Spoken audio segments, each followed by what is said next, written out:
ஆனா இங்க ஒரு வார்டையும் பாருங்க, 25 வீடு இல்ல, 50 வீடு இல்ல, 100 வீடு இல்ல, ஒரு வார்டிலும் கூட 30 ஆண்டுகளுக்கு முன்பு கட்டிய வீடெல்லாம் உடைந்து போயிருக்கிறது. இதெல்லாம் யாரு சரி செய்வாங்க?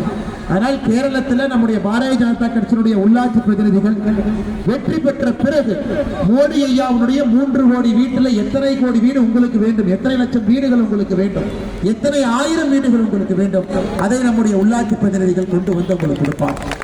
இன்னொரு விஷயத்தை கூட பாருங்க, 2019 பாரத பிரதமர் அவர்கள் ஒரு திட்டத்தை கொண்டு வராங்க, Jal Jeevan mission JJM.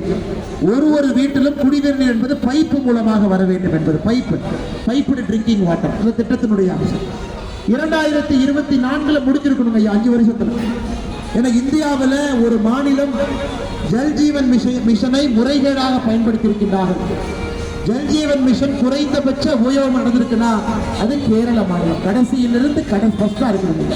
கேரளாவும் west பெங்காலும் வீட்டுக்கு வரக்கூடிய குடிநீர் திட்டம் ஜல் ஜீவன் மிஷன் கடைசி. கேரளாவில் 57% வீடுகளுக்கு தான் ஜல் ஜீவன் மிஷன் போயிருக்குதுங்க ஐயா. தமிழ்நாடு 70%, உத்தராகண்ட் 99%. என்ன காரணம்? இங்க இருக்கக்கூடிய கம்யூனிஸ்டோ காங்கிரஸோ மோடி ஐயா கொடுக்கக்கூடிய திட்டத்தை தடுக்கிறார். உங்களிடம் வருகின்ற திட்டத்தை எல்லாம் தடுத்து நிறுத்தி கொண்டிருக்கிறார்.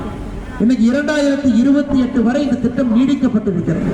அதனால் நம்முடைய வெற்றி பெறக்கூடிய, உங்களுடைய அன்பை எல்லாம் பெற்றிருக்கக்கூடிய வெற்றி வேட்பாளர்கள் இந்த ஜல் ஜீவன் மிஷன் வீட்டுக்கு வரக்கூடிய இந்த குடிநீர் திட்டத்தை முழுமைப்படுத்தி முதன்மைப்படுத்தி 2028 முடியும் பொழுது 100க்கு 100% வீடுகளுக்கு தண்ணீர் குடிநீர் என்பது பைப்பு மூலமாக வந்திருக்கு. இது முக்கியமான திட்டங்கள்.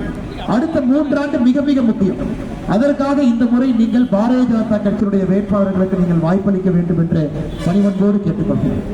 ஐயா, உண்மையான அரசியல் மாற்றம் எப்ப நடக்கும்? உள்ளாட்சியில ஒரே கட்சி, அதே கட்சி MLA, அதே கட்சி ஆட்சியில திருவனந்தபுரத்தில் இருந்தா முழுமையான அரசியல் மாற்றம் நடக்கும். ஆனா 2 முறை நீங்க காங்கிரஸ் கொடுத்துட்டீங்க, கம்யூனிஸ்டுக்கு கொடுத்துட்டீங்க. கம்யூனிஸ்டும் ஆட்சி கொடுத்திருக்கிறீங்க, காங்கிரஸுக்கும் ஆட்சி கொடுத்திருக்கிறீங்க. கம்யூனிஸ்டுக்கு MP கொடுத்திருக்கிறீங்க, காங்கிரஸுக்கும் MP கொடுத்திருக்கிறீங்க. கம்யூனிஸ்டுக்கும் உள்ளாட்சி கொடுத்திருக்கிறீங்க, காங்கிரஸுக்கும் உள்ளாட்சி கொடுத்திருக்கிறீங்க. நான் உங்களிடம் வைக்கக்கூடிய அன்பான வேண்டுகோள், இந்த முறை பாரதிய ஜனதா கட்சிக்கு உள்ளாட்சி கொடுங்க. 2025 வருகின்ற 11 டிசம்பர் நடக்கக்கூடிய தேர்தலில் பாரதிய ஜனதா கட்சிக்கு உள்ளாட்சியில் நீங்க வாய்ப்பு கொடுங்க. உங்களுடைய பஞ்சாயத்து வார்டு மெம்பர் தயவு செஞ்சு கொடுங்க, பஞ்சாயத்து தலைவர் தயவு செஞ்சு கொடுங்க, பிளாக் அளவுல மெம்பர் தயவு செஞ்சு கொடுங்க, மாவட்ட அளவுல பஞ்சாயத்தினுடைய பிரதிநிதி தயவு செய்து கொடுங்க. இதெல்லாம் கொடுக்கும் பொழுது என்ன ஆகுனாங்க ஐயா, 100 ரூபாய் செலவு செய்யக்கூடிய இடத்துல 80 ரூபாய் மோடி ஐயா கொடுக்கிறாங்க. நம்முடைய பிரதிநிதிகள் அவர்கள் மோடி ஐயா கட்சியை சார்ந்தவர்கள், NDAவை சார்ந்தவர்கள், நேரடியாக உங்களுக்கு அந்த திட்டத்தை கொண்டு வந்து செயல்படுத்த போறாங்க. இன்னைக்கு கேரளத்தை பொறுத்தவரை நீங்க பாருங்க, உலகம் முழுவதுமே கடுமையான உழைப்பாளிகள் யார் என்றால் கேரளாவை சேர்ந்தவங்க தான். உலகம் முழுவதுமே கடுமையான உழைப்பாளிகள். ஆனா உள்ளூர்ல வளர்ச்சி கொடுக்க மாட்டாங்க. இன்று பாரதிய ஜனதா கட்சியை பொறுத்தவரை உள்ளூரிலே வளர்ச்சி, கேரளத்துல வளர்ச்சி, உள்ளாட்சியில வளர்ச்சி, ஒரு வீட்டிலும் வளர்ச்சி என்கின்ற நோக்கத்தோடு களத்தில் இறங்கி இருக்கின்றார்கள்.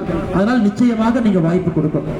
அது மட்டும் இல்லைங்க ஐயா, இன்னைக்கு நீங்க பாருங்க, கேரள மாநிலத்துல ஐயப்பனே பாதுகாப்பா இல்லை.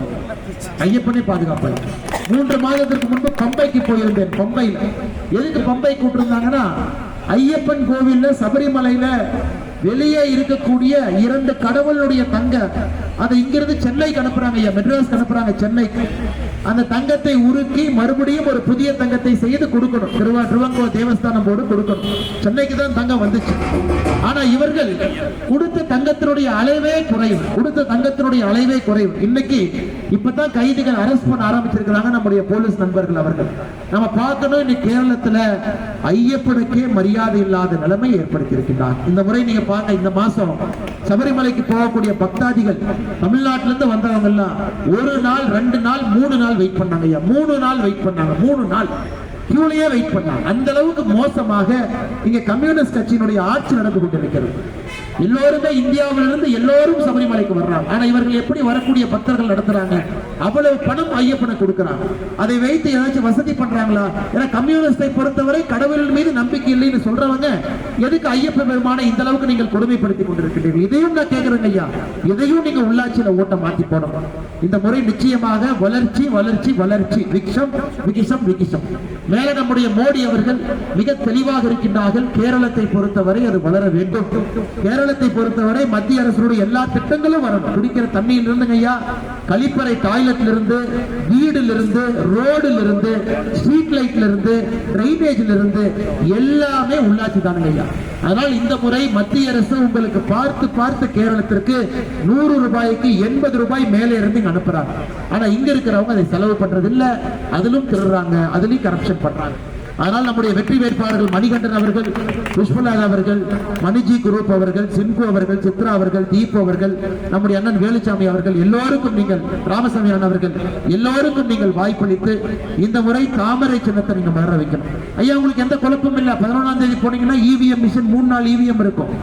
வார்டுக்கு யாரை போடலாம், பிளாக்குக்கு யாரை போடலாம், டிஸ்ட்ரிக்ட் யாரை போடலாம், எல்லாத்தையும் தாமரையை பார்த்து அமைச்சிட்டு வந்துருக்கீங்க. காரணம் எல்லா இடத்திலும் தாமரை வர வேண்டும். வார்டிலிருந்து பஞ்சாயத்திலிருந்து மாவட்டம் வரை தாமரை வந்தால் கேரளத்திலே ஒரு மாற்றம் வரும். அதனால் நீங்க ரொம்ப குழப்பிக்காதீங்க ஐயா. இந்த முறை தாமரைக்கு வாய்ப்பு. இத்தனை நாளா யாருக்கோ வாய்ப்பு கொடுத்தீங்க, எல்லாருக்கும் கொடுத்தீங்க. கதிரறிவாள் கைச்சு, கதிரறிவாள் சின்ன கம்யூனிஸ்ட் கொடுத்தீங்க, கை சின்ன காங்கிரஸ் கொடுத்தீங்க.